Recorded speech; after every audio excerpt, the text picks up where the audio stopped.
এই ইলেকশনে আমরা হ্যাঁ জয়যুক্ত করার জন্য গণভোটের সাথে সাথে যে রিফর্ম অ্যাসেম্বলি হবে উইথকাম পার্লামেন্টারি যে অ্যাসেম্বলি সেটাতে সৎ দক্ষ এবং যোগ্য প্রার্থীদের সংসদে পাঠানোর জন্য আমরা একটি দীর্ঘ প্রক্রিয়ার পরে আজকে আমরা প্রাথমিক মনোনয়নপত্র যারা রয়েছেন তাদের তালিকা প্রকাশ করব।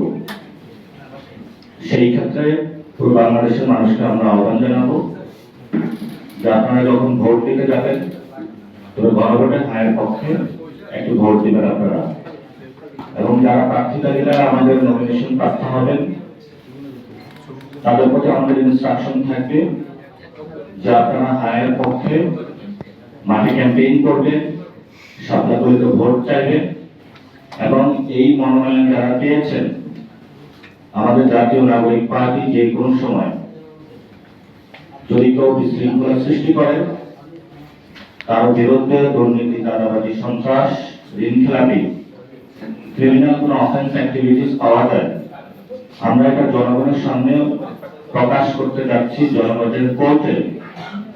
যদি কেউ আপনারা পেয়ে থাকেন সাথে সাথে আপনারা যদি আমাদেরকে জানান আমরা তাদের প্রার্থীটা বাতিল করে দেব। আমরা দুর্নীতি, চাঁদাবাজ, সন্ত্রাস, ঋণখেলাপি, আওয়ামী লীগ, জাতীয় পার্টি এবং ক্রিমিনাল অফেন্সের সাথে যারা জড়িত তাদেরকে সংসদে আমরা পাঠাতে চাই না। এই ধরনের যদি স্ক্রুটিনি করে আপনারা পাবলিক আইতে কাউকে পান আমাদেরকে সাথে সাথে জানালে আমরা তাদের প্রার্থীটা বাতিল করে দেব। 2 নম্বর বিষয় হলো ইলেকশন কমিশনের একটি সংস্থার রিপোর্ট বের হয়েছে, আরবিও সংশোধনী এসেছে। আমাদের কাল বা এরপরে তফসিল ঘোষণা হতে যাচ্ছে। তফসিলের পরে ইলেকশন কমিশনের হাতে বাংলাদেশের নির্বাচন পরিবেশের সবকিছু তত্ত্বাবধান তাদের হাতে চলে যাবে।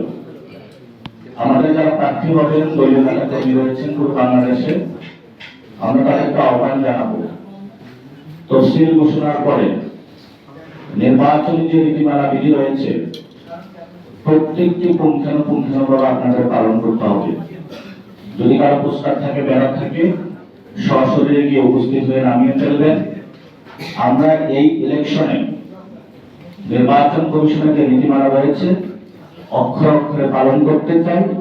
একটি সুন্দর নির্বাচনী ব্যবস্থার মধ্য দিয়ে আমরা বাংলাদেশের নতুন পরিবর্তনের দিকে যেতে চাই।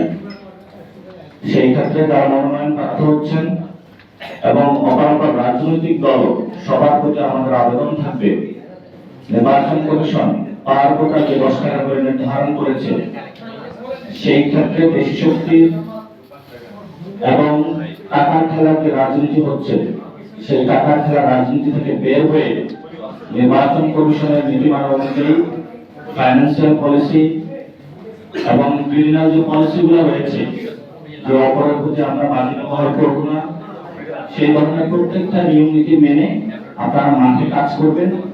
যদি আপনাদের কাউকে এমন আমরা পাই যে আপনি বাংলাদেশের সংস্কারের বিষয়গুলো নিয়ে আপনি সেগুলো মান্য করছেন না, তাহলে আমরা আপনাদের প্রার্থীটা বাতিল করতে বাধ্য হব।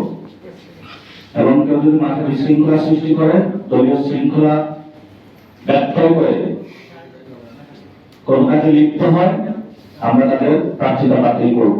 আমরা নতুন একটি সংস্কৃতির দিকে যাচ্ছি। বিপ্লবের অগ্নিগর্ভের সন্তানেরা আশা করি আপনারা এগুলো মেনে চলবেন। আমরা একটি নতুন পরিবর্তনের যাত্রার দিকে যাচ্ছি। আমরা প্রথম যে তালিকা সেটা 125 জনের তালিকা আমরা প্রকাশ করতে যাচ্ছি। আমরা দ্বিতীয় ধাপে বিএনপির যারা বিদ্রোহী রয়েছেন তবে রিফর্মের পক্ষে আপনারা আছেন, জামায়াতের যারা বিদ্রোহী রয়েছেন, রিফর্মের পক্ষে যারা আছেন, বিভিন্ন সিভিল সোসাইটি যারা সৎ দক্ষ যোগ্য যারা রয়েছেন, দ্বিতীয় তালিকায় আমরা তাদের নামগুলো রাখার চেষ্টা করব। প্রথম তালিকায় আমরা সবার নাম রাখতে পারি না, এই জন্য আপনাদের কাছে দুঃখ প্রকাশ করছি। আমাদের আরো 2টি তালিকা যাবে। প্রথম তালিকায় আমরা সবচেয়ে যারা বিপ্লবী অগ্নিগর্ভ থেকে জন্ম হয়েছেন, বিপ্লবকে ধারণ করেন, বাংলাদেশে নতুন সংবিধান চান, আমরা তাদের নামগুলো রাখার চেষ্টা করেছি। দ্বিতীয় তালিকায় বিদ্রোহী কিন্তু রিফর্মের পক্ষে নতুন বাংলাদেশ গঠন করতে চান এই ধরনের মন মানসিকতা যাদের আছে, যারা আপনারা পেশি শক্তি, রাজনীতি এবং টাকার কাছে হেরে গিয়েছেন বিভিন্ন দলের মনোনয়নে, কিন্তু আপনার জনগণের সাথে কানেকশন আছে, জনগণের সাথে প্রতিনিধিত্ব করতে চান সংসদে, জনগণকে নিয়ে আমাদের দরজা আপনাদের জন্য উন্মুক্ত রয়েছে। আর প্রথমে আজকে আমরা একটি নতুন ব্যালট রেগুলেশনের দিকে যাচ্ছি, আপনারা আমাদেরকে সাপোর্ট দিবেন। আমাদের ক্রাউড ফান্ডিং সেশন যাবে, সেখানে জনগণের টাকা দিয়েই আমরা ইলেকশন করে পার্লামেন্টে হাজির হবো। আপনারা ইতিমধ্যেই দেখেছেন গ্রামের বৃদ্ধ আবলা বনিতা যারা রয়েছে হাসনাত আব্দুল্লাহর হাতে টাকা দিয়ে যাচ্ছে।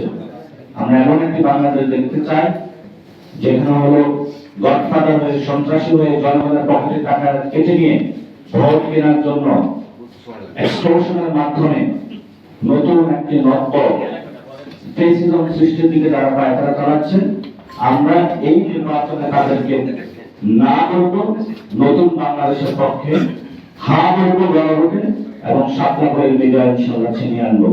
এর প্রত্যাশা রইল।